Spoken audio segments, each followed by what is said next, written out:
Welcome, everyone. My name is Vicki Strella, and I'm a member of the League of Women Voters of Montgomery County. For those of you joining us for the first time, the League is a nonpartisan organization whose mission is to empower voters and defend democracy. We do this by providing services to voters, by study and advocacy for public policies, and by sponsoring civic education events such as tonight's webinar to inform the public on important issues. As a New York Times article assessing Montgomery County's progress towards meeting the needs for affordable housing noted, quote, in the Washington region, as in every other high-growth metropolitan area, the demand for affordable housing is way beyond what federal housing programs can provide. So the county tries to make up the gap, end quote. Within the past several years, it appears there's increasing energy in the county to close this gap in some innovative ways. Unfortunately, with the lack of local news outlets covering local issues, we residents don't always hear directly from officials and advocates what is being done to address these issues. To better inform residents, we've asked tonight's presenters to talk to us about how Montgomery County is attempting to meet the challenges of providing affordable and attainable housing. Some of the issues we hope our speakers will address include progress towards overall housing goals, how the rent stabilization measure is working, what is being done to address the missing middle housing gap, and affordable senior housing. And some of the promising private-public partnerships in the works or planned for the near future. Audience Q&A will follow their presentations. But first, a few housekeeping details. This meeting is being recorded and it is live streamed to our YouTube channel. Be sure to subscribe, like, and share. Then follow us on Facebook, Instagram, and X, turning on all notifications for the latest updates. The audience will be muted during the webinar, and the chat box has been disabled to minimize distractions. After the presentations, you'll be able to ask questions. Please be respectful to our speakers and each other. To submit a question, click on the Q&A button at the bottom of your screen, type your question into the box, and then hit send. The program is scheduled to end at 8:30 p.m. Now I am pleased to introduce tonight's speakers. Andrew FRIEDSON is the Montgomery County Council representative for District 1, which includes Bethesda, Chevy Chase, and Potomac. He's been chair of the council's Planning, Housing, and Parks Committee. And we have breaking news. Just this afternoon, he was elected the new president of the county council. Congratulations, Council President FRIEDSON. Matt LOSAK is the executive director of Montgomery County Renters Alliance, Inc., a nonprofit organization dedicated to renters' rights and security. Chris GILLIS is the Director of Policy and Neighborhood Development at Montgomery Housing Partners, the largest nonprofit affordable housing provider in Montgomery County. And Lisa GOVONI is the Housing Policy Coordinator at the Montgomery County Planning Department, part of the Maryland National Capital Park and Planning Commission. She works on attainable housing strategies in Montgomery County. Now it is my pleasure to invite Councilmember, Council President FRIEDSON to begin.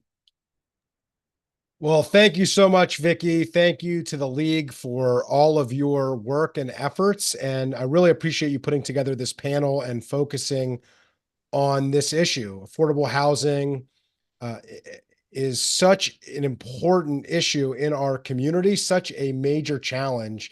It is a moral challenge. It is an economic challenge. In so many ways, we hear from businesses who express concerns that they can't hire their workforce based on the high cost of living here. We hear from so many renters who can't afford to rent in our community, who are severely rent burdened. And we know with the average detached home price of nearly $1 million, $942,000, that buying a new home, particularly a detached home in Montgomery County, is out of reach for so many people, for most people in our community. So I really appreciate it. It's something that I'm very proud of, the fact that we have done quite a lot. I think in the last 5 years in Montgomery County, we've done more to address affordable housing than in any 5-year period in the history of the county. And yet we're here tonight because we have a lot more work to do. So let me just talk about a few things that we have been doing and then talk about moving forward. And then I know we have some great panelists as well who will talk about some of the issues that I mentioned, and we'll expound on them further. Very proud of the $100 million housing production fund that I was able to champion, that the council approved in the 19th council, the last council.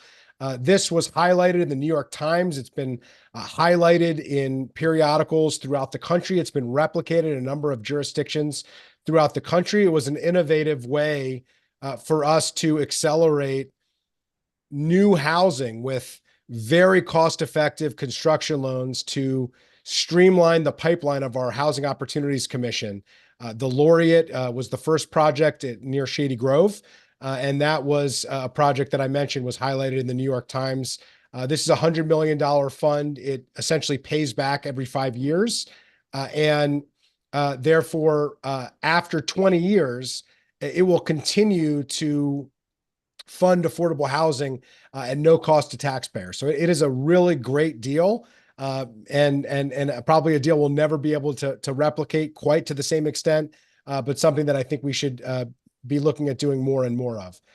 Just this past year with Councilmember Sales, I co-authored the Mixed Income Affordable Housing Zoning Text Amendment.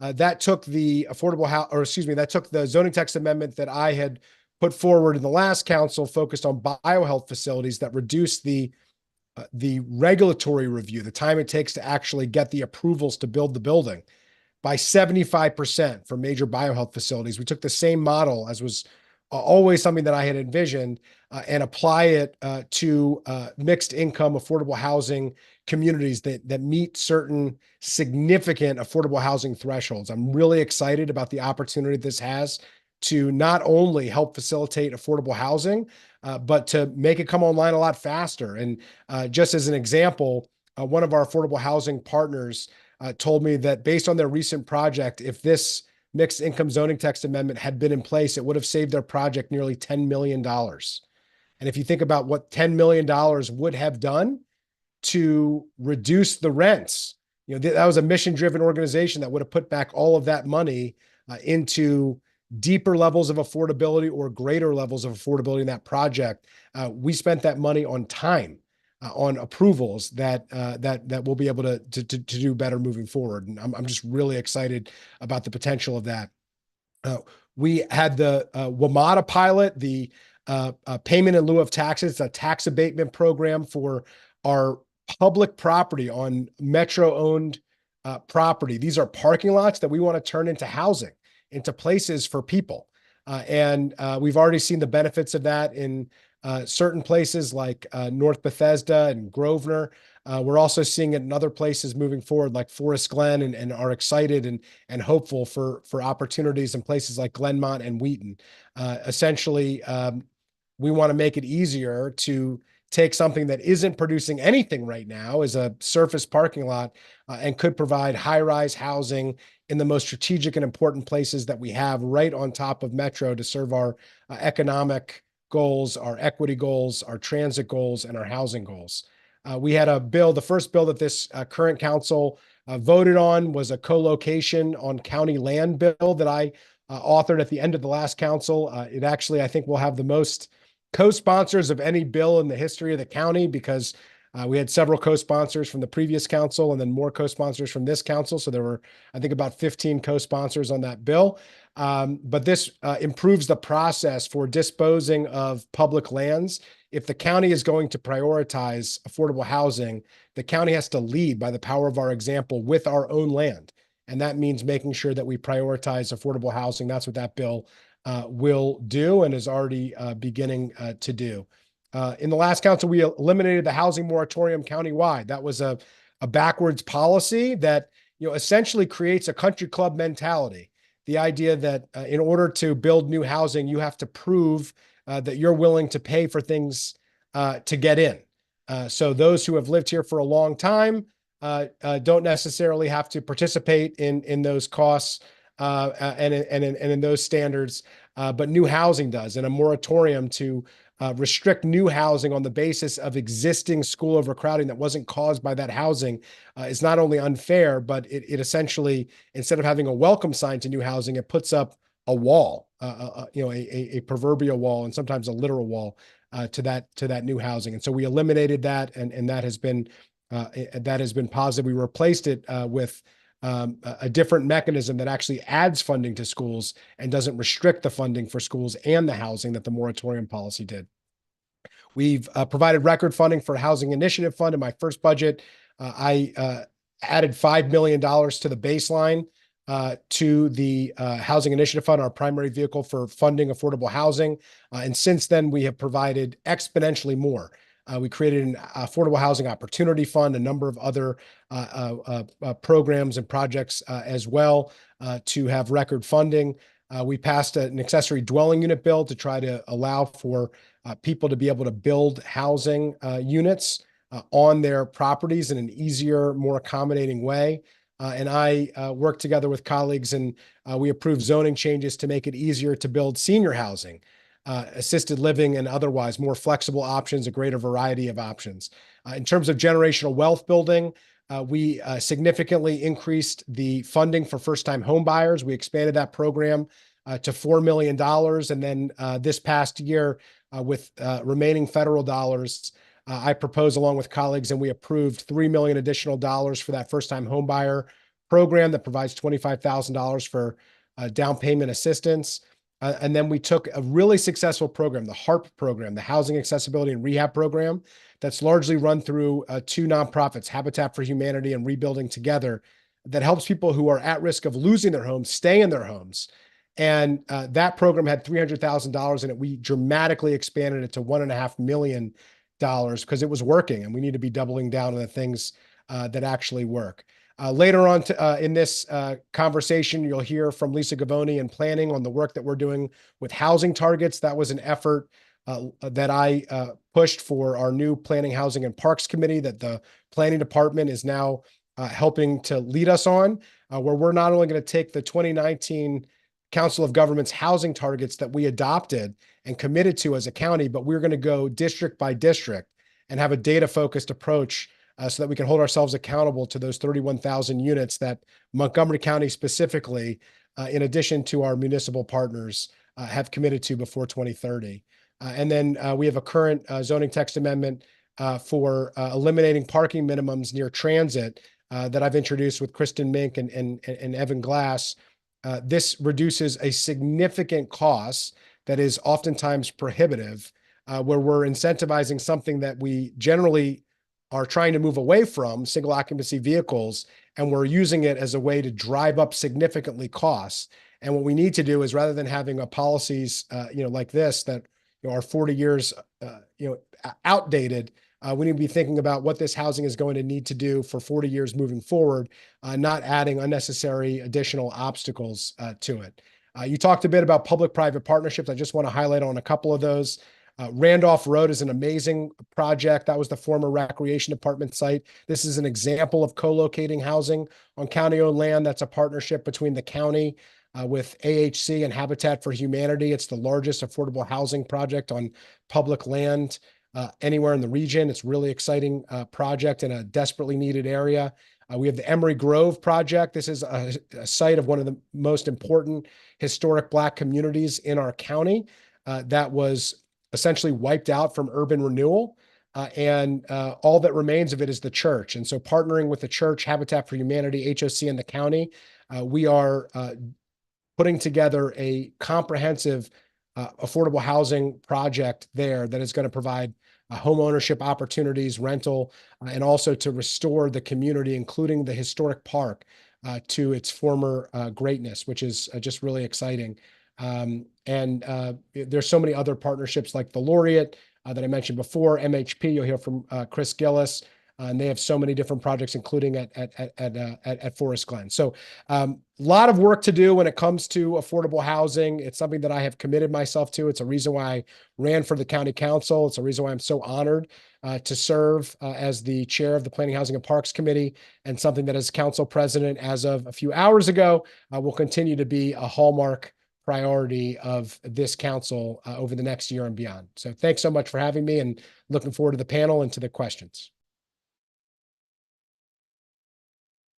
Okay, thank you so much for being here and for that presentation, Council President FRIEDSON. And now we're going to hear from Matt LOSAK. Matt? Well, thank you, Vicki, and good evening to the panelists. And again, congratulations to Andrew FRIEDSON for ascending to the presidency of the County Council. Congrats. Good to know. We have a different view at the Renters Alliance, some of which is in common with what the council member president is talking about, but some of it is a whole other piece of this policy pie. We obviously support the idea of building more housing. It's necessary, diverse choices, having different types of housing. Clearly, we need more housing in our region. We need all types of housing. But from a renters' rights perspective, from a protecting and preserving affordable housing perspective, our view is to keep in mind that we have to protect and preserve the housing of people who live here already. And so nearly 40% of Montgomery County live in rental housing. That number has increased from about 23% in 2007 to nearly 40% now. And if Andrew FRIEDSON has his way, there'll be even more people living in rental housing in Montgomery County over the next several years as we build more housing, affordable and commercial properties. So the way in which Americans, not just in Montgomery County, but Americans are living now is increasingly not in rental housing as a station on the way to owning, but as a way of living for the rest of their lives. Back in the 1950s, when as the Councilmember FRIEDSON pointed out, that we could afford to buy, if you were a working family, a home. That same family cannot afford to buy a house in downtown Silver Spring, where we used to see houses, in the about $90,000 for a 2 or 3 bedroom home in downtown Silver Spring. That same house is now over $500,000. So it's become out of reach for working families. In addition, we've seen a national culture change in the way people live. Back in the 1950s, you might have seen one of the adults in the family working while one was a stay-at-home mom or a stay-at-home dad, less likely, but still one parent at home. Kids and time, where you worked a 9-to-5 job and had a defined retirement plan. Nowadays, flash forward, we've got both parents working. They're both working 10-hour days or longer. And the time that they have to spend with family and on personal time is much less. And so moving into areas where you are closer to public transportation for services, for shopping and entertainment has put a lot of pressure on folks to move into more urban areas. And in so doing, they're moving into areas that are more expensive to own a private home and likely, therefore, moving into rental housing. So that's another, aside from the unaffordability of buying a single home, there's also pressure to move into rental housing. And then we have this other aspect, which is very clear in Montgomery County, where we're seeing an increasing and enlarging bubble of senior residents. So we have people who are from within and without of Montgomery County becoming seniors. And related to that retirement issue, the nest egg has become that house that you lived in, but where one spouse is either passed away and the kids are gone, and the house has become the retirement nest egg. Plus, you become a senior citizen and you don't want to manage this large house by yourself. Oftentimes, this is usually a single woman. And they are moving into rental housing as a way of downsizing and putting that money away as their retirement. But what they realize, all of these folks, whether they be working families, individuals, senior citizens, that they're moving into rental housing in places like Montgomery County, where historically there has not been the legal infrastructure to protect the stability and affordability of that housing. Only recently, in this last year, Montgomery County Council decided to pass a modest rent stabilization bill, which has yet to be taken into effect. There's regulations still being developed that have to be brought before the council for consideration, and so it has not become enforceable yet. But that stabilization bill will cap rents at 6%, which is far better than the double-digit rent increases that we've seen around the county and are still seeing. But for many people, a 6% annual housing increase is still likely to price them out of their homes, especially for people on fixed incomes like senior citizens. So we are developing, slowly but surely, the kind of legal infrastructure that protects renters' rights and protects the affordability of their homes. We've seen increased efforts to focus code enforcement for building maintenance. And another advancement in Montgomery County. But again, this is all fairly recent in the last 15 years or so. And it relates to the growing population of renters and what they're doing in terms of demanding more resources and more support. But still, in the last few years, we have seen excessive rent increases in the double digits that are pricing people out. The Renters Alliance, we're the first and only regional nonprofit dedicated exclusively to renter outreach, education, organizing, and advocacy in the Montgomery County, Southern Maryland region. And we were the first voice to do this. Before, really, the only voices were in the development industry of housing. And so we're behind on where we need to be. And as I say, right now, until that rent stabilization bill comes into effect, we're seeing double-digit rent increases by some who are profiteering off the high demand for housing in our region without apparently any sense of responsibility for the stability of the residents. The impact of instability is also a financial cost to consider. We are seeing in some schools a 30% mobility rate among students, many of whom live in rental housing, that will impact their academic achievement. Many of them are people of brown and Black communities and people of color who are already suffering from an achievement gap academically. So it's only exacerbating that. And what will that mean in terms of productivity down the road or in terms of becoming a social cost? We are seeing among the senior population increased anxiety and health problems. So it'll raise the safety net costs that county government and state government will have to pay.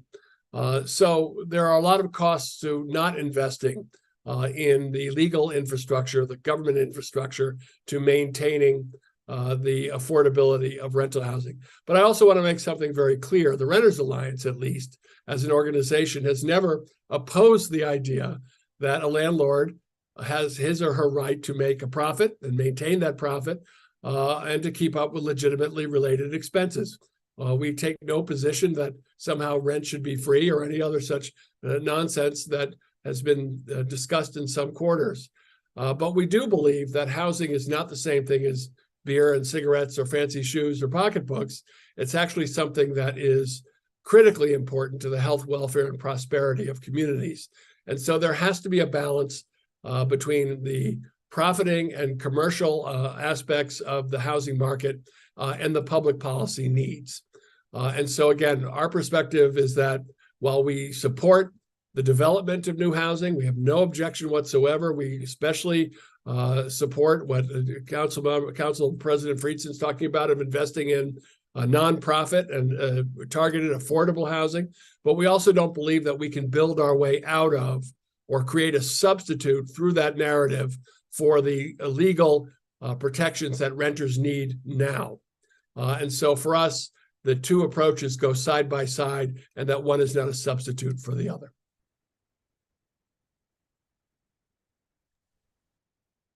Thank you very much, Matt, for your remarks on renter and the renter perspective in the county. Really appreciate having that perspective presented. And now I'll invite Chris Gillis to present. Chris? Thanks, Vicki. Good evening, everyone. So as was mentioned, my name is Chris Gillis. I'm the Director of Policy and Neighborhood Development at MHP. So hopefully some of you are already familiar with MHP. We are the largest nonprofit affordable housing provider in Montgomery County. And to the question here of this evening, is Montgomery County making progress? Yes, if you were are following, the local politics and the ins and outs of affordable housing on a daily basis, the answer is absolutely yes. But to Councilmember FRIEDSON's point, I think it's a question of how much progress we're making and are we doing enough? And I would say, we aren't doing enough. So at MHP, we've grown by leaps and bounds. I've been with MHP for 5 years. And when I joined MHP 5 years ago, we had just under 2,000 units in our portfolio. And now 5 years later, we own and manage about 3,000 apartment units.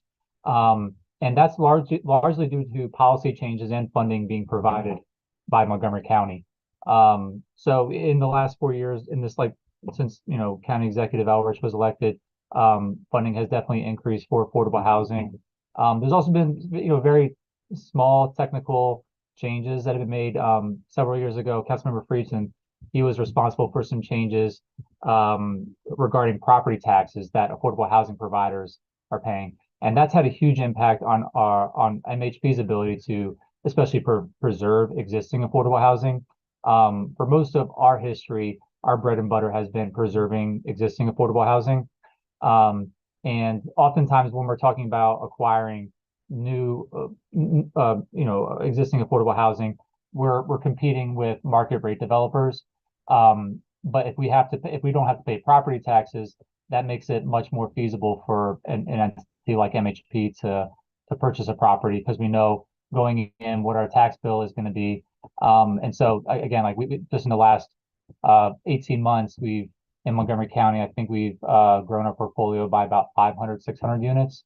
And that's largely due to that policy alone. I think, regionally, the District of Columbia, they really set the bar in terms of funding for affordable housing, where they're on an annual basis, they're funding affordable housing in the hundreds of millions of dollars, at least $100 million.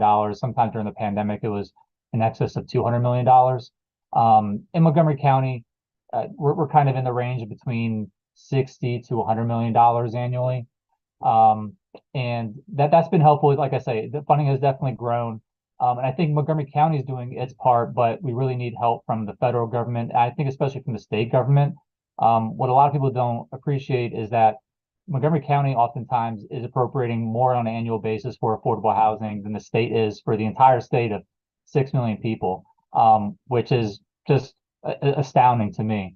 And I think increasingly we really need the state to play a greater role when it comes to affordable housing. Right now, they play a very small role when it comes to financing affordable housing. Usually, each project might get $1 million, $2 million from the state. Their piece of the pie is very small, but it's very important.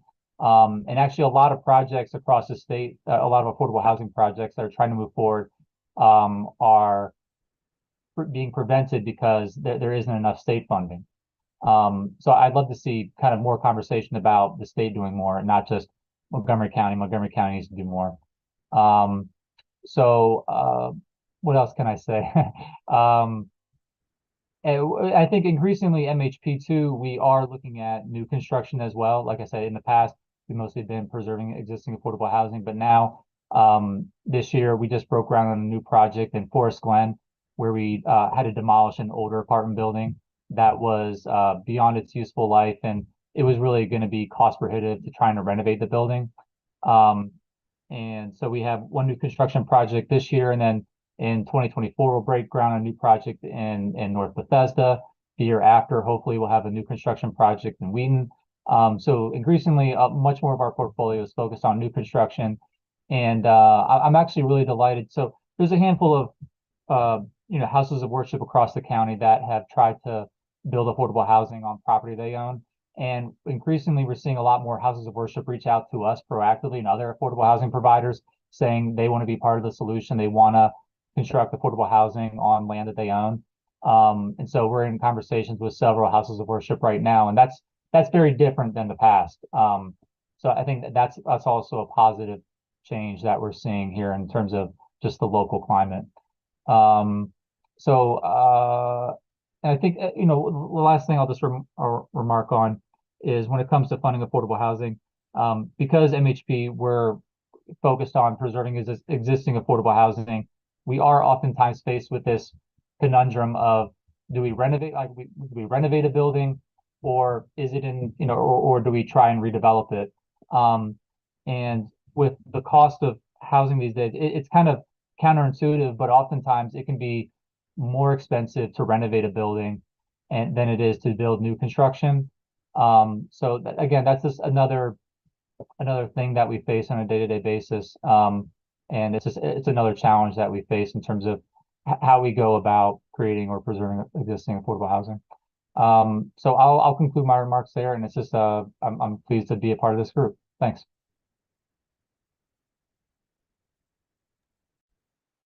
Thank you, Chris, for being with us and presenting your remarks.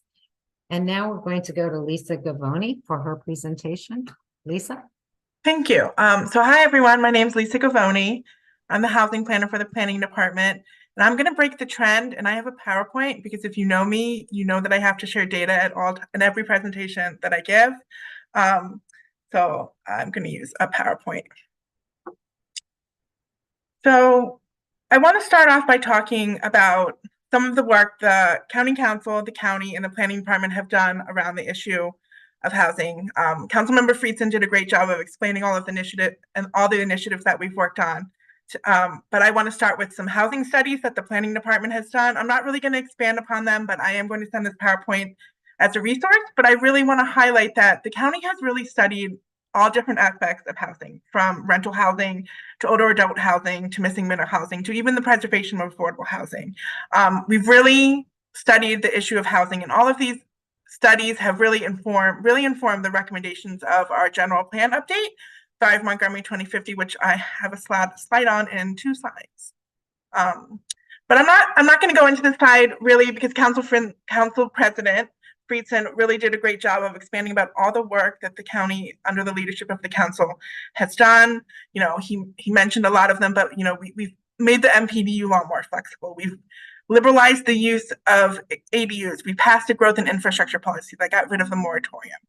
We passed a pilot on tax abatement laws for Ramada-owned land and by right for affordable housing developers. And we signed on to ambitious housing targets. We created a HOC production fund to help our housing authority build more housing. And we passed ZTAs to streamline and reduce the process for building housing. And of course, the council also passed Thrive Montgomery 2050, which is, you know, a really groundbreaking general plan that states explicitly that housing is a human right in Montgomery County. So speaking a little bit about Thrive, the update to the general plan, notice Thrive Montgomery 2050 was approved in October 2022, and it lays out a comprehensive vision for guiding future land use and housing policy over the next 30 years. It doesn't change zoning, but what it does is it has wide-ranging tools, policies, and practices that are identified to make housing more affordable and attainable. These policies and actions include key recommendations on increasing our housing supply, which does include missing middle housing, and we're going to talk about that tonight. But there's also a lot there that's related to the preservation of affordable housing. We know that naturally occurring affordable housing units, they're resources in this county, and we want to preserve them as much as we can in their useful life, but we understand that there are sometimes, as Mr. Gillis mentioned, that sometimes they reach the end of their useful life. And so we want to be proactive in preserving that affordability and redevelopment. We also want to produce more income restricted affordable housing, and that might mean changes to the MPDU law, but the MPDU law is not our only tool. So it might include things like Chris said, expanding the state funding to get more low income housing tax credit units in the county. And the general plan really does try to speak to all aspects of housing. So Council President, sorry, that keeps happening.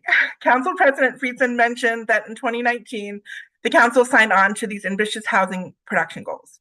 So as part of this initiative, local housing and planning directors worked together with the Metropolitan Washington Council of Governments to determine the region needed to build 75,000 additional units beyond what was forecasted by 2030. And this is to really help to make up for the region's housing shortage and to make up for some underproduction that had happened since the Great Recession.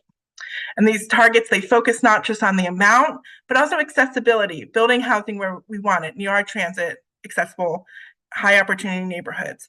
But they also focused on affordability, trying to get 75% of these affordable units affordable to low and moderate income households. And in Montgomery County, our forecast and an additional number of units that we need to meet this housing goal is 31,000 total units by 2030. So Council President FRIEDSON had the great idea to take these targets and to refine them and to refine this countywide goal to identify local market rate and affordable housing targets for 22 smaller geographic areas called planning areas. And the local housing targets project is really important because it helps us understand and contextualize the housing shortage at a hyper-local level and really to drive strategies that meet our housing goals at different areas. The housing issues in Bethesda are different than the ones in Clarksburg, are different than the ones in Aspen Hill. And this chart shows our progress towards that 31,000 housing units. The blue bar shows the units that we've permitted so far, and the orange shows that the additional units that we needed to build in order to stay on track. So we're a little bit behind. We've permitted around 9,650 units since 2020. So we're behind about 2,750 units. And then this is just another way to look at our progress. This shows the 22 planning areas and how many units they've permitted in each year. And you're going to notice a couple of things. Is that, you know, the Bethesda Chevy Chase planning area really sticks out. 30% of the county's permitted units are in the Bethesda Chevy Chase planning area. And this is really on the heels of the Bethesda Downtown Plan and the Chevy Chase Chevy Chase Lake sector plan, but we're also seeing things like Clarksburg, Gaithersburg vicinity, in Germantown, places in the Mid-County and Up-County that are generally characterized as more affordable, but they're contributing a lot to a production of the county, which I think is really important, that we have different parts of the county that are producing different types of units and to help us meet our goals. But you'll also notice that there are a couple places like Tacoma Park and Fairland that have permitted very little housing, very little new housing. But these are two areas that we have recently completed, or we have ongoing master plans where the hope is in the future that we can build more housing there. So one of the other things that I was asked to talk about tonight was the Attainable Housing Strategies Initiative. So Attainable Housing Strategies is an initiative that the planning department oversaw. And the goal was to have a planning process where we would spur the development of more diverse housing types, including missing middle housing in the county. And the initiative is a result of a previous county council request for the planning board to consider and recommend zoning reforms that allow greater opportunities for missing middle housing in Montgomery County. So one of the questions we always get asked is, what's attainable housing? You use missing middle in our general plan and our previous study, so why the pivot? So the terminology that we have used, I recognize, has evolved. Like I said, we use missing middle housing in Thrive and a study, but we're now using this broader umbrella term that we're calling attainable housing. So what's the difference? So to be clear, missing middle housing is a term coined by Opticos Design to describe a range of house scale multi-unit structures that are compatible in scale with detached single-family homes. So think of a duplex or a triplex or even a quadplex. But attainable housing is a term that we're using that includes these house scale missing middle structures like duplexes and triplexes, but it also includes a medium scale and a large scale. These are products that are not necessarily house scale, like small apartments, and not necessarily products that we envision for the interior of our single family neighborhoods, but for along our growth corridors like University Boulevard or Randolph Road. And I mentioned at the beginning that I love data. So I have a couple of data points that I think are kind of fun and speak to why we think diverse housing options is important in the overall housing landscape.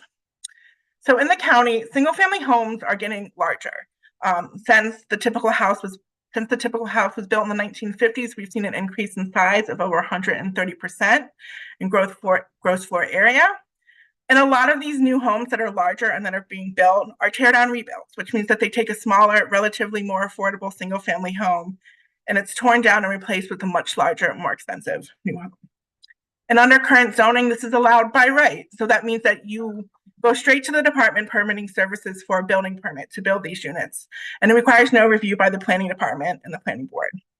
It's a relatively easy process sorry if you can hear my cat. It's a relatively easy process compared to the additional process that is required to build more diverse housing types like townhouses. And the hope is that if this project should one day pass, get approved by the council, is that a lot of these tear down rebuild homes that may occur today in the future will result with more diverse attainable housing options. And we also understand that this is important to protect the diversity of our neighborhoods. The tear down rebuild phenomenon is increasing in Montgomery County. We're seeing more and more every year. And we've heard a lot from the community that they cherish the diversity that exists in many of their neighborhoods. And even small, modest numbers of duplexes and triplexes can help combat this loss of diversity. So here's another data point. I promise it's the last data point. So this is a chart that shows the huge impact that size has on affordability. So in 2022, the average detached home in Montgomery County was sold for about $942,000. And this compares to about $426,000 for attached structures. And the median sold price for all units was $555,000, and the average sold price was around $690,000 for all types of units. And so if you look at the graph on the screen, you'll see the various housing sale prices range from houses that sold in 2022. From this graph, you can see that the attached structures in that green bar, most were sold for under $500,000, whereas most of the detached structures were sold for over $600,000.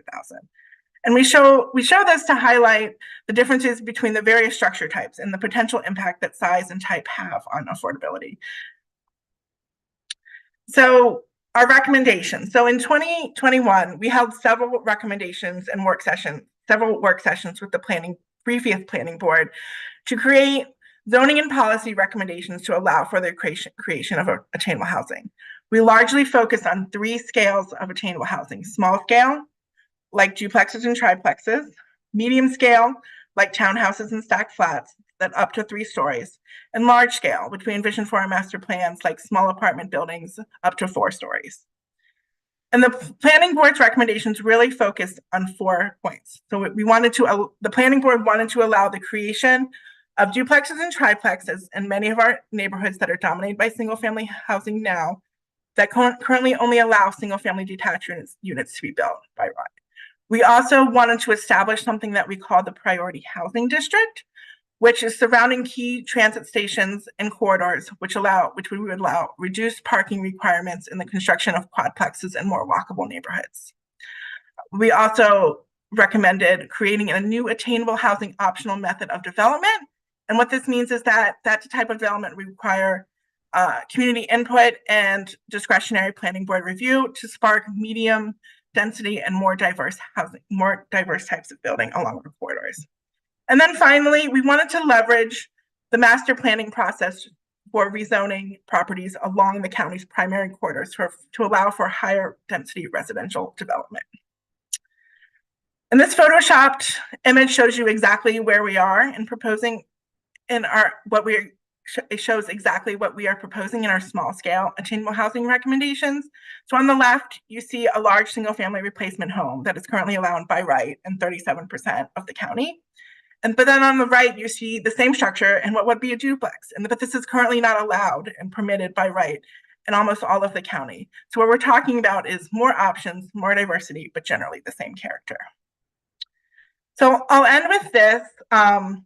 While we work with the previous planning board to create these recommendations, the Attainable Housing Strategies Initiative is currently on pause, and it has been for some time now.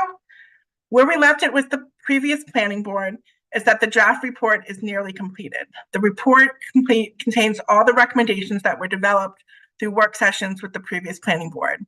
The final set of track changes were awaiting the approval to transmit to the council before the previous planning board left. But the current planning board has not been briefed yet on the initiative. And to be clear, I do not know when that will happen. And given that the nature of having a new planning board, the recommendations that I talked about tonight, they're subject to change. I would imagine that the current planning board would want to hold work sessions on the initiative. And then again, there's no time frame yet to brief the planning board the current planning board. And so there's still a lot of process to go, but this is the general direction that we the initiative has set forth. So thank you. I know I went through a lot of information very quickly. Okay, thank you, Lisa. And you have a lot of good data there, and some of us would wish that we had more time to study some of your slides. So we appreciate your presenting. But we do have this, and we will have it. It's being recorded and it'll be available. So thank you everyone for speaking. And we're now going to start the question and answer portion of the evening, which will be moderated by League member Darcy Farrar. She is also a member of our Trending Topics team. Darcy, if you'd like to start the instructions off so that people know that they can put their questions in the Q&A box, go for it. Thank you, Vicki. As a reminder, we encourage you to ask questions by clicking on that Q&A button on the bottom of your screen and entering your question into the box. Hit send or return. We'll answer as many questions tonight as time allows. And we ask that all attendees be respectful to our presenters and to each other. This program is scheduled to end at 8:30 p.m. this evening. So I see we had some questions come in that our presenters gracefully answered as they did. Since we are live streaming, though, I'm going to repeat those questions so folks who are watching this via Facebook Live have the benefit of hearing the responses as well. So to begin, the first question has to do with changing rental properties like Lake Apartments on Manor Road in Chevy Chase with luxury townhomes. The question is, what additional steps can the county take to preserve naturally occurring affordable housing? I'll take this one, Darcy, if that works. I took it in writing. I'll take it here live as well. Yeah, so it's a really good question. It's a really important question. The reality is we need a balance. We need both. We need to preserve existing naturally occurring affordable housing, and we need to produce new units at every level of affordable housing. We're not going to address the housing affordability challenges we have unless we have more housing, and we need a lot more of it. And we're very lucky to have Lisa GOVONI, who is a true expert in housing, who has really made that point earlier. So previously, I mentioned the Affordable Housing Opportunity Fund. That's a $20 million fund dedicated to preservation that we have created in the county that is part of the Housing Initiative Fund. That's part of our primary tools to address housing needs. The Buy Right pilot you've heard a couple times, that's a tax abatement bill to support our nonprofit partners, which helps them to do a lot of the preservation work. Much of the preservation work that we do in the county is done through affordable housing partners like MHP, who you heard from with Chris GILLIS before. We're in the process now of making some updates to our what's called a right of first refusal, ROFR. You might hear it called ROFR bill. And that is essentially when there's a private transaction of a multifamily building, the county and public housing agencies have the ability, right of first refusal, to step in and preserve it for affordability needs. There's some improvements that we're looking to make to that, and we're discussing and debating that as we speak. In the coming months, we'll be launching a nonprofit preservation fund. This is something that I've been working on for several years. The goal is to get that fund up to $50 million to support preservation. And that ultimately could help us to address up to 50% of the naturally occurring affordable housing that we're at risk of losing. So we're working on it.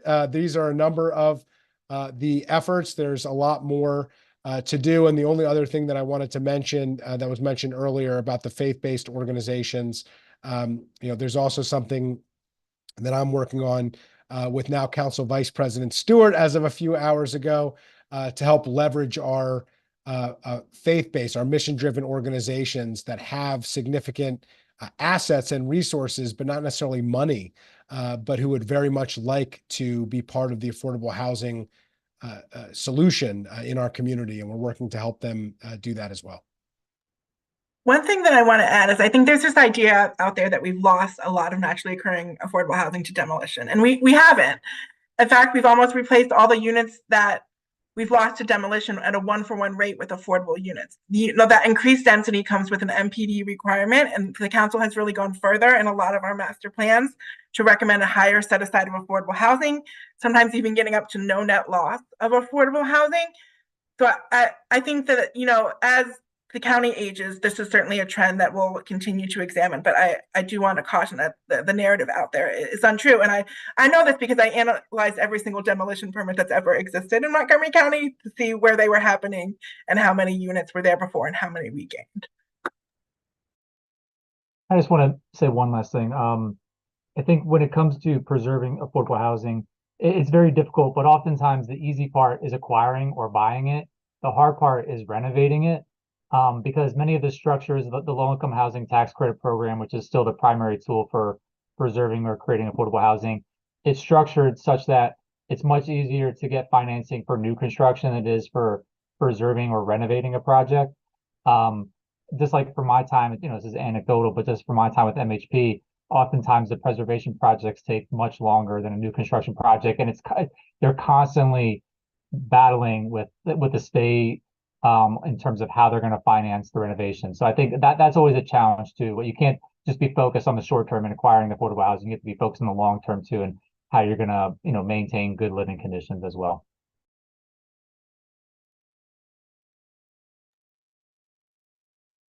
Well, for that response. So moving on to the next question.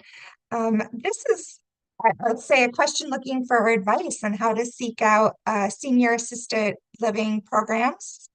And I know that you have a response since you wrote it down. It looks like there's a website to help senior citizens find housing, but do you want to give a pitch for it? Just a pitch for the Department of Housing and Community Affairs, which does have a link to various resources. I'll just put it in the chat, and people can take a look-see if I can. Right now, I think I can only put it in for host and panelists, but you all can forward it. There it Great, is. thank you. And just to add, I'll put in if there's a way to share, certainly you can email my office as well. Matt has shared the link to DHCA, but if you email our office as well, we can help point you in the right direction. Okay, thank you. So the next question is regarding a lawsuit that Washington, D.C. has brought against a rental management platform that's allegedly being used for price fixing. The question is if the same situation could be happening in Montgomery County, and if anybody has looked into this. I answered it only to say that we're concerned, if for the only reason that some of the companies that are named in the lawsuit also operate in Montgomery County. But we do not know whether that has taken place, and have alerted the Department of Housing and Community Affairs to look into it. And we have not yet heard back, but this is something that's just topical right now. Yeah, I'll just say so everybody understands. My understanding of the lawsuit is essentially alleging collusion among a group of property owners that work together to keep rents up, which is a monopolistic or oligopolistic, anti-competitive practice that hurts consumers. And so it's essentially a consumer protection lawsuit that the Attorney General did. In Maryland, it would be the Attorney General to put forward such a formal lawsuit.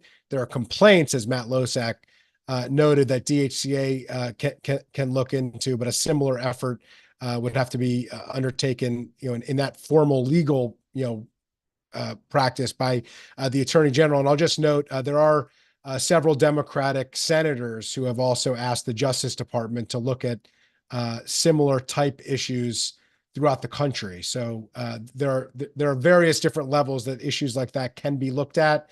So the answer is yes, people are looking into it, but I'm not sure there's specific information to share. So just wanted to add, some context. Great, thank you.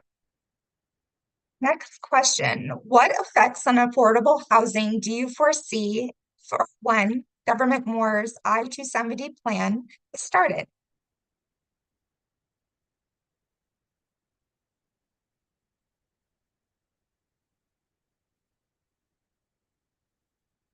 We can put a pin in this one and come back to it, perhaps.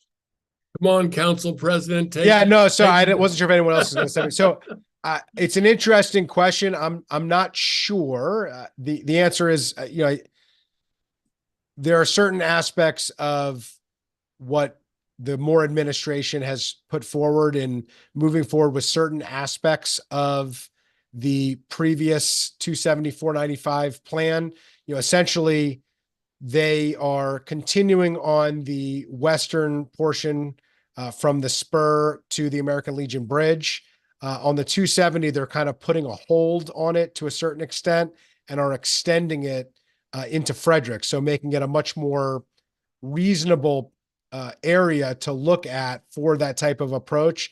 There's still a number of questions. We continue to want to advocate for a greater focus on transit, which they have committed to. I was at the transportation priorities hearing on behalf of the council. Rich Madaleno was on behalf of the county executive who was traveling at the time.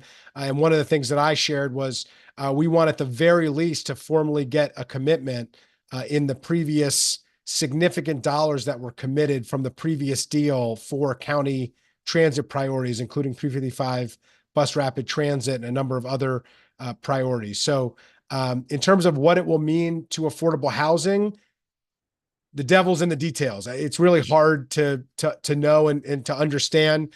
Obviously, there could be impacts specifically on the property and the rights of way and the impact of the abutting, property there. But there's also broader impacts in terms of access to transit. That could be a significant improvement, but also, congestion and other issues and concerns, noise impacts, environmental impacts. Of course, there's still a lot of questions, frankly. So it's hard to formalize and finalize that. Thank you. Appreciate your feedback on that. So the next question is the policy of allowing developers like Corso 4-H to transfer their MPDU obligations off-site a good one? All right. Since I got in trouble last time for waiting for others, I'll just jump in and others can follow if they'd like. So the question is whether or not an MPDU in a condo or a senior property causes segregation or other unintended consequences that are entirely contradictory to what the inclusionary zoning MPDU program was intended to accomplish. By the way, Montgomery County in the 1970s became the first jurisdiction in the country to have an inclusionary zoning policy like MPDUs and led the country on that. We then fell behind a little bit and relatively recently updated that program. I will say that the challenge with projects like the one you're referencing is that MPDUs don't really work for condos, and they don't really work for any unit where there is a monthly fee that is very high, because the sales price is only related to the sales price, but it doesn't cover the fee. And that becomes a real challenge. So it's not, to me, it's not a reflection of that's a bad thing necessarily, but it does show that the MPDU program doesn't solve every problem all the time, always. And that's an example where MPDU in certain projects necessarily doesn't work. Now, when that happens, they're paying in to the fund, which there are significant benefits to that as well, including buying down of other units. And so there are real benefits to that. Senior projects in other parts of the county have done this as well. And that's not necessarily a bad thing. And there are ways that can really help. But so it's a reasonable point to be made. But there isn't a solution to address what you're referencing, because that monthly fee becomes so cost prohibitive that if you created an MPDU in that unit, it would be cost prohibitive to anybody who would be eligible for the MPDU, and it would be vacant and would ultimately be rented to somebody who wasn't an MPDU level. So getting the funding for it and using that to address affordable housing is actually a benefit. And I'll agree with that. I'll just add on to say that that's what happened in many of the downtown high-rise condominiums in Bethesda, that they provided the MPDs on site and they were either very unaffordable very quickly, or even when the mortgages were bought down using housing initiative funds to that make it more affordable for an MPDU purchaser, they still quickly approached unaffordability really quickly. And then that unit goes to someone that's not necessarily in the MPDU program. So it's not going to who we want it to go. And I'll also add that there are very narrow reasons why you can provide an MPDU offsite or accept an alternative payment. You can't accept an alternative payment for a rental agreement. And there are very narrow reasons why you can provide the units on site. And generally we're getting an increase in the number of MPDUs when they are provided offsite. Yeah, just the last thing that I'll say that I didn't mention, I should have. One thing that I am looking at is what is the area, the receiving area for the MPDU funding. That is an important issue that does address what was being referenced here. So it doesn't necessarily have to be in the same building. You want it to be as close as possible so that it addresses the housing affordability and the intention of having mixed income communities, which are the ultimate goal. But you don't want to make it so restrictive that it doesn't actually get utilized or ends up, not being used for its intended purpose. So there's a balance there in the public policy, and I think Lisa explained that well.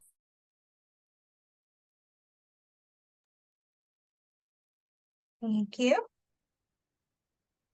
The next question is a bit of a comment, but perhaps you folks could comment on this individual's thought regarding accessory dwelling units. There stating that there needs to be zoning ordinances allowing these ADUs, such as for converting commercial to residential homes, homes built on church and school grounds, and other creative spaces to help with affordable housing in the area. I think many of these you've already touched on, but if you have any other thoughts or comments on ADUs, please feel free. Well, I'll just say agree to agree. Like you said, everything that was mentioned in that list, we either have done or are working on, but most of those issues are ongoing issues. So it's not like the ADU bill, for instance, that change that we did recently, that was the latest liberalizing of ADUs. It wasn't like the first time we ever did that. In most of the liberalizing of zoning requirements, it's an ongoing effort to make things easier, to make sure that the zoning is supporting our current priorities and the communities that we want, and that the communities are reflecting and the zoning code is reflecting the type of priorities that we share. So yes, we're working on it. Yes, we have done much of it. And yes, we have more work to do on everything that you noted in that list. And I'll just note that the incrementalism that Council President Friedson talked about, you can see that very explicitly with the ADU ordinance. I mean, it wasn't too long ago, 10 years ago, that they were a special exception, conditional use. And now they're by right in many of our neighborhoods. And what that has resulted in is, before the changes in 2019, we were averaging about 60 a year. Now we're at 120. So we've doubled. It doesn't sound like a lot, but every little bit helps. But we've nearly doubled the production of accessory dwelling.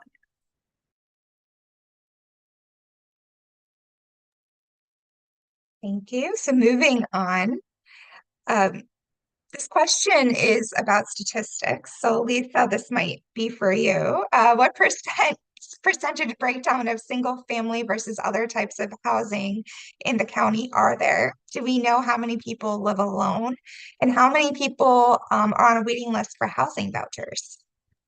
I can answer the first two. Unfortunately, I know the first one off the top of my head. It's 47% of the housing units in Montgomery County are single family detached. There were questions that were sent around earlier, so I looked it up, and for owner occupied one person households, that's 21% of all households that are owner occupying, and about 14% of one person households live in a detached or attached unit, a single unit. So I thought that was interesting.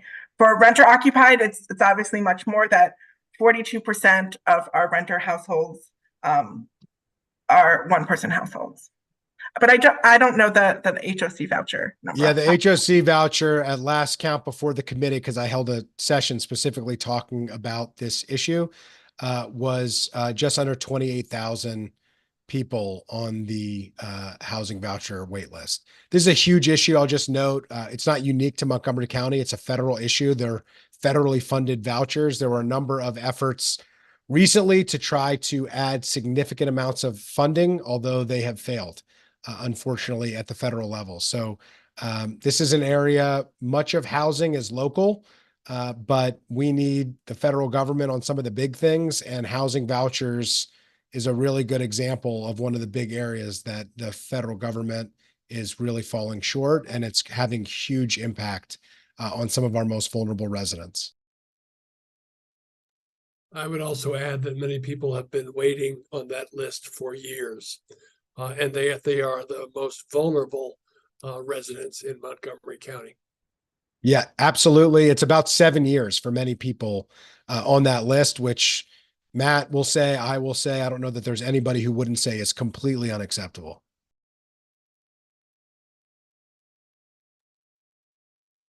I may ask a follow-up question to the first two questions regarding occupancy. Do we know the statistics on the number of unoccupied single-family homes in Montgomery County? I don't know it off the top of my head, I'm sorry, but I can get that information for you. Thank you. Yeah, I just want to quickly note, because there has been some conversation about vacancy being a big concern, and I can't speak to the data point on single family homes specifically.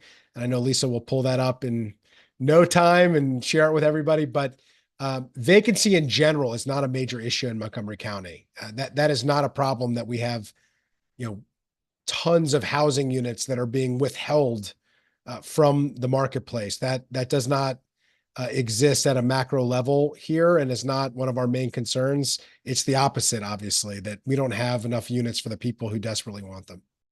I will add that I do know that the most recent American Community Survey, there was about 15,000 vacant units for a variety of reasons. They could be for sale, they could be advertised for rent, but it's only 4% of our total housing supply, which is really, really so. And just to be clear, it's like unemployment. You don't want the number to be zero. So 4% is already low. And, you know, the idea of having some vacancies means something is happening, which is, you know, some dynamism in the market is good. And in fact, we probably would want more dynamism than we currently have. So I do have the number. So of the 15,000 vacant units in the county, about 5,400 of them are detached units, about 3,000 are attached, and then around 7,000 are two to more units. But I'm happy to send this around to an email if I know I just shouted numbers, so I'm happy to send it around too. And Lisa, it might be helpful to give the total number of rental units and detached and whatever, so people can see what the relationship is. Sure, I can do that and send that around. Yeah, and I told you if I stalled long enough, she'd find the number. I think off the top of my head, Lisa, correct me if I'm wrong, but there's 120,000 rental units in Montgomery County. Does that sound right? Sounds right, but I can look it up. Okay. So if we're talking 7,000 vacant, it's still a very small percentage of the overall.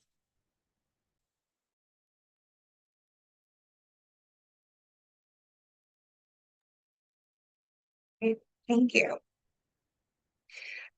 Next question, are there locally sponsored efforts at home sharing? I know of one with our colleagues over at the Housing Initiative Partnership. Perhaps President FRIEDSON, you know more about it than I do, but I do know they have this program, and it's something that they are just getting off the ground. Yeah, Housing Initiative Partnership. There's a program through DHCA. So there are some home sharing programs. They're somewhat in their infancy. It's a relatively new concept, but yes, there are programs underway to address that. So getting back at the HOC wait time list being unacceptable, what can we do to help fix this? Well, it's a really important question. I mean, the number one thing we could do is we need more vouchers from the federal government. I mean, these are federally funded vouchers that there are not nearly enough of them. And as I mentioned, Montgomery County is not unique. Now, some jurisdictions don't keep a wait list to the extent that we do. They just say if there aren't enough vouchers, there is no list. And so comparing and contrasting wait lists jurisdiction by jurisdiction is very difficult to do because of very different policies. Now, one of the challenges with our wait list, besides the fact that it's just unacceptably long because we need more vouchers from the federal government, residents don't know where they are on the list. You don't know if you're next up or you're 1,000 people away. You don't know if you're 100 people away or 12,000 people away.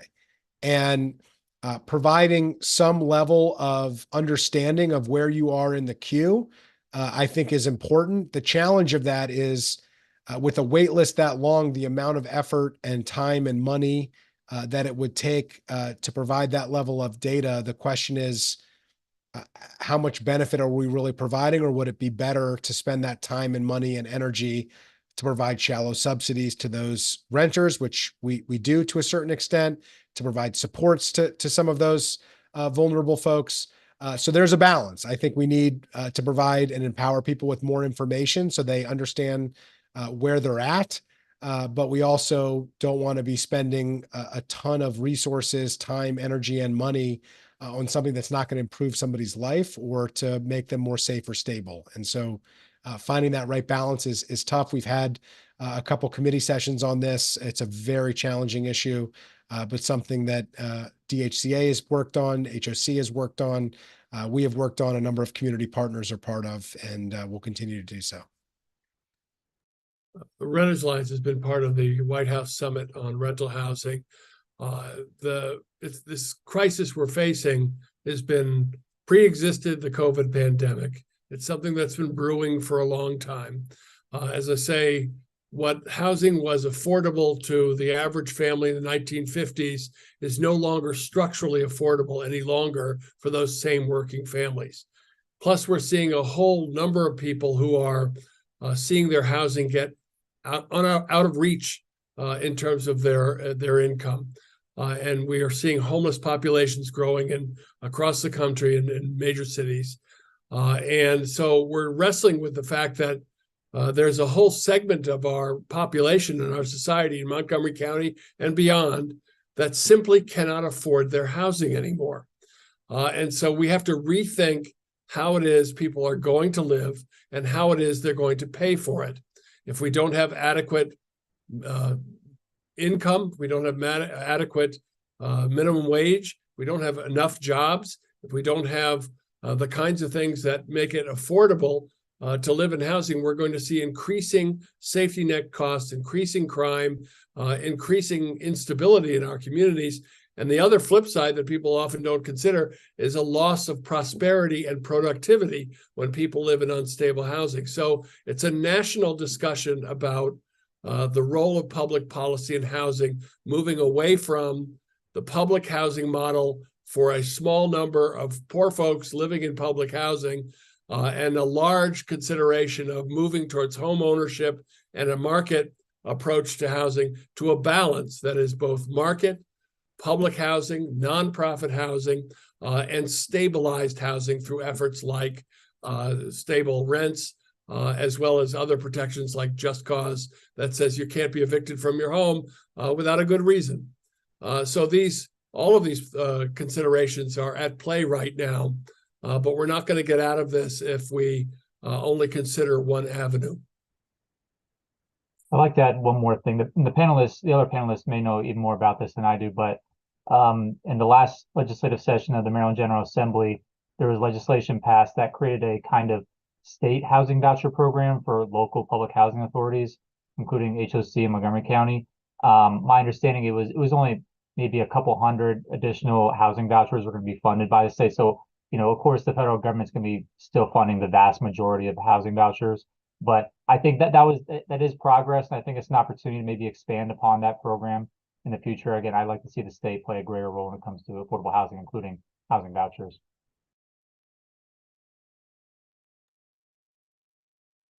Thank you. So taking a step back to talk about the minor master plan a bit more, there's a question concerning Tacoma Park, and that the minor master plan would proposes to increase the city's population by 30%. They say a lot of folks are concerned about affordability, but also strain on small towns, public works department, and police. So they're just looking for any comments or thoughts on growth for Tacoma Parks specifically. Sure. So I'll start and anyone else can jump in. So to give a background, there's a minor master plan going on in Tacoma Park. It's currently at the planning board level of review. It's almost completed there.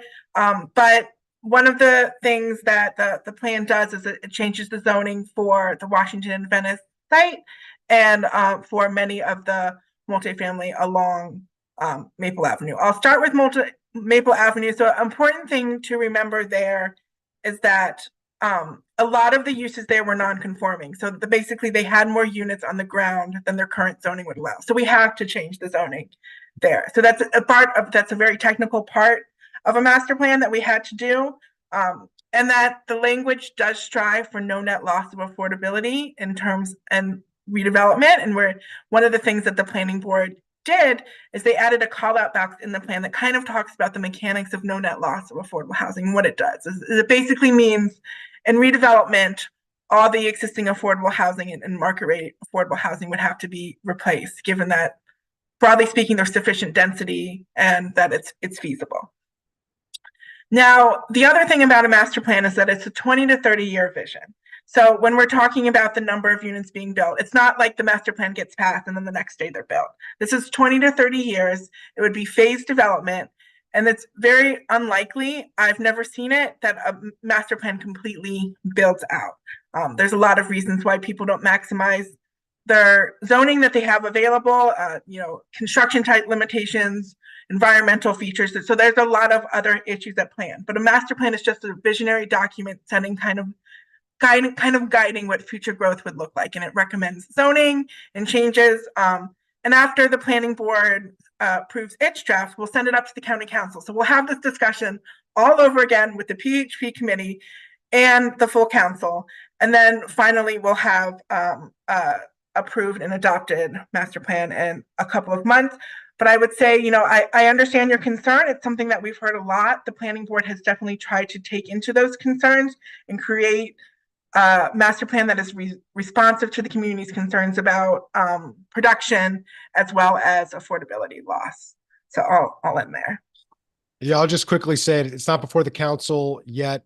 Formally, we have just scheduled a bus tour with council members to see the sites, which is standard for us, which will happen in January. And then we'll take it up as a council. It'll come to my committee, the Planning, Housing, and Parks Committee, as Lisa just mentioned, and then ultimately to the council. We'll take it up with thoughtfulness and seriousness, as we always do with master plans. It's one of our most important responsibilities, the land use authority that we have in the approval of master plans. And obviously we'll take seriously into consideration both the needs to address our housing challenges and also the impacts, environmental, economic, and otherwise. And I'll chime in too, because I believe MHP, I think we're the largest multifamily landlord in the sector plan. We own the vast majority of the housing along Maple Avenue, and a lot of it's already income restricted. So if it's not owned by MHP, it might be owned by another mission-minded nonprofit. So in our case, a lot of the properties that we own have been renovated in the not too distant past. So it's not really practical for us to be looking at redeveloping these properties anytime soon. So it's very unlikely that we would ever realize the heights or densities that are proposed for our properties. The only thing that we might explore maybe, and this is like a big maybe, is maybe adding on to some existing affordable housing, maybe like taking some underutilized parking and building additional affordable housing like some other providers do in the area. So I would like to allay any concerns, especially as it involves Maple Avenue. I think a lot of that will kind of remain as it is, despite what might be proposed.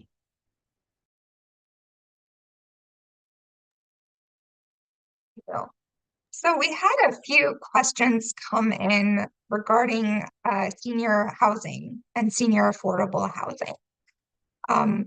They're combined with comments about challenges regarding the recertification process for older adults. And if there's ways to make it easier for recertification, especially knowing that a lot of senior citizens do not have perhaps they say the computer skills that are really needed for the recertification.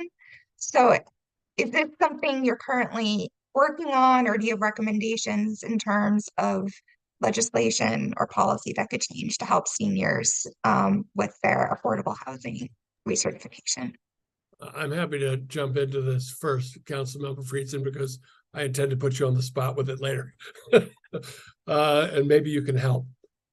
We are seeing in senior buildings across the county, and I'm sure it's beyond, where if it's a LIHTC building, low-income housing tax credit building, or it's somehow a HUD building or some other financial recertification required building, different standards of that recertification depending on where you live and depending on who the property manager is. We've seen all kinds of demands for unnecessary information and all kinds of demands for necessary information that no one can understand. And that also with requirements to change that information if deadlines aren't met, even though 6 months worth of information is already provided. It's mind-blowing. I have a graduate degree. It requires me to have 2 aspirin and a glass of scotch to help these people get through some of these recertification programs. A standardization of this recertification would be a great benefit to great many seniors who have to deal with it. The problem is that some of it's federal, some of it's local, some of it's state, and we have to figure out a way in which we can relate these processes in a legal way. And I'm not sure that the county can be the only ones who can speak to it, but maybe at least we could start to look into it and then collaborate with the state and federal partners to do something about it. But it is mind-blowing and overwhelming for many senior citizens who are trying to get this done. Yeah, appreciate that. I think you ended in the right place to say, unfortunately, some of this is the challenge that we have with the layering of federal, state, and county, which is a real challenge.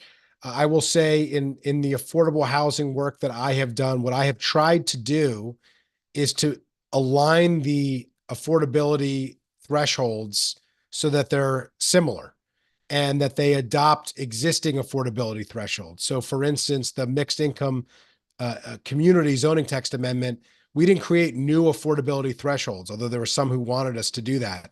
We took the existing programs that we had and said, if you qualify for any of these existing programs, including federal programs like low-income housing tax credit programs, then you qualify for this. And by doing that, we don't create additional layers of qualification or certification that would add further confusion and greater challenges. It is an ongoing issue. It's not just in these types of programs, but in general, where we have federal, state, and county thresholds.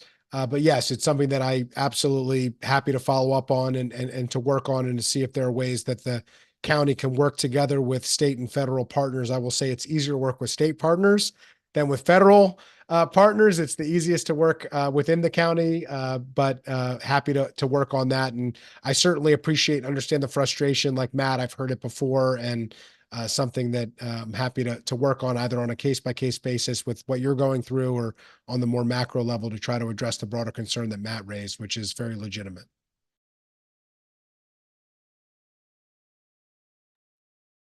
Thank you both. This is another question that just came in regarding Airbnb. It's more of a comment. It talks about how the Airbnb hosts have lived with long-term guests for multiple months often. Maybe they have some experience they could share that may be helpful. So I guess it's more of a comment on that question. And our last question we received for the night has to do with family members renting out rooms to other family members, and what role that might play in the future with affordable housing. I don't know if you folks have thoughts on family members, I guess multi-generational households. I'm speculating. Yeah, I'll try to address that as best I can. So, intergenerational housing it was very important, and then it stopped being important. I think it's becoming important again. Unfortunately, you have the sandwich generation, as it's often referred to, where you have dependent children and dependent parents potentially. You have, basement adults. The fact that you have an affordable housing challenge that makes it nearly impossible in the early part of people's career to be able to afford housing. It's part of the symptom of the broader disease that we've been talking about earlier today. And you have families of adult disabled children and siblings that need to be able to support their family members. One of the ways we try to address that is through the ADU bill. After we passed the liberalizing of the ADU bill, I passed a separate companion piece of legislation to waive all fees for anybody with a qualified disability. So you don't have to pay the ADU fees. The idea being, if you're building an independent structure on your property to support your loved one and aren't charging them rent or not market rent, we want to help you do that. We want to facilitate you doing it. This is not a private market transaction. And just in terms of the room rental, just so you know, you actually don't register room rentals. Now there's a positive and a negative of that Matt, I'm sure could speak to. On the positive, for what you're talking about, which is, what is intended, renting out a room or not renting it for any fee to, a friend or a relative, even for an extended period of time, is a great way to address housing needs. The challenge is, because a room rental is not regulated to the same extent that other type of rentals are, there could be major issues with that, from enforcement and code to safety, to the power dynamic between, how that transaction is working and whether it's a fair dynamic between the so-called landlord and so-called tenant, even if they're not, officially in a contract, a formal contract dynamic. And so that is something that we have discussed at the council. I know it's something that Matt and the Renters Alliance has looked into as well. So there's various layers into what you have referred to, but we need to lean on these things more and more because we don't have enough housing options for enough people that are affordable for what they can access.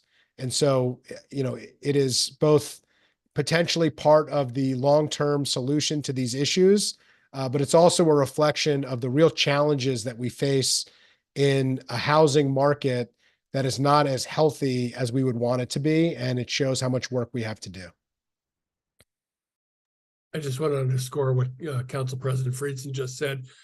He's right. And multi-generational housing is different. If you got a bunch of folks who are living at home, people contribute to the family and they contribute to the housing costs. That's a different scenario than renting a room in somebody's house, which may not be licensable. And if it's not licensable or regulated, as Council President Friedson said, there are some vulnerabilities.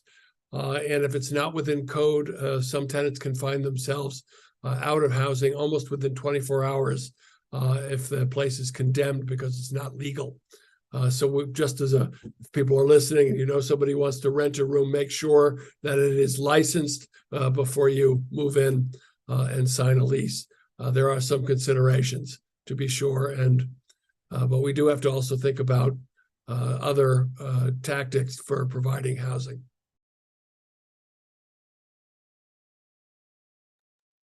Darcy, is it okay for you in the interest of time? I can just quickly handle this last one. There's a question about the scavenger hunt system of applying separately to each MPDU.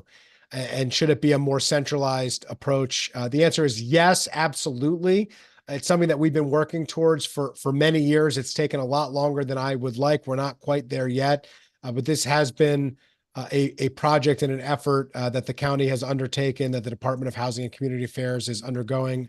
I think Summer Cross is on here. I saw her earlier, but she and her team and Scott Bruton at DHCA have been working on this. It's something the council has asked for and has tried to coordinate and collaborate with the executive branch. And I am hopeful that moving forward, we will have a database that makes the MPDU program much more user-friendly for people who rely on it and for people who need it. It's not nearly as user-friendly as we would like it to be. And we are working on that. And I'm hopeful that help and a solution is on the way. Okay. With that, thank you so much. You've all been incredibly generous with your time and delving into a lot of details, a lot of the interrelated issues having to do with housing in Montgomery County, and we appreciate so much what you've done. And thank you, Darcy, for fielding our questions from the audience. And thank you, too, for everybody for tuning in to watch this program. I think we were going to try to get a way to access the program in the chat, so look for that. And we do these trending topics every once in a while, every few months. Our next one is probably going to be in March, and will likely be on artificial intelligence in the elections. So that is something to watch for, and we hope you join us for that. If you want to know more about the League of Women Voters, you can find out more about us, including how to support our efforts, at LWVMOCOMD.org. With that, we say thank you to everybody and good night.